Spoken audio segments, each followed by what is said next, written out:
Welcome to MASH, Men After the Saviour's Heart for June 1st. Violation of a trust. A violation of a trust is hazardous to any relationship, especially a marriage covenant relationship.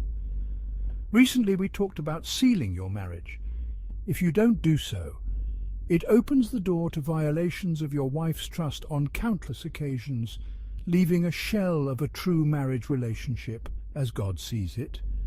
These violations can continue to grow until the communication gap between spouses is so wide that there is little or no meaningful dialogue except for addressing practical daily needs.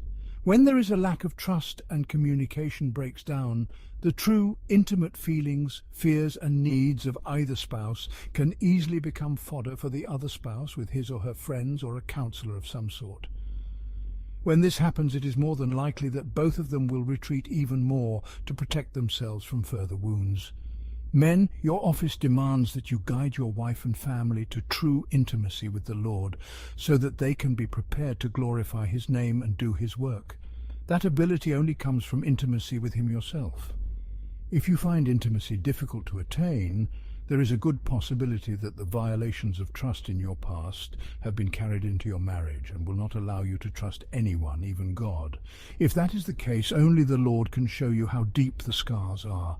Only He can heal you so that you have the ability to really trust again and be trustworthy yourself. While you're dealing with the Lord about your own brokenness, a good place to start is to stop violating your wife's trust at this very moment. Stop every negative thought about her. Stop jesting to others about even her smallest quirk.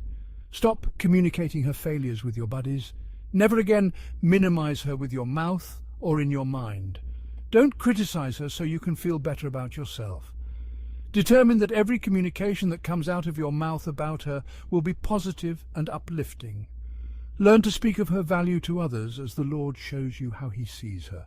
Make it your project in life to be trustworthy of her slightest wound or deepest fear, so she can learn to wholeheartedly trust you.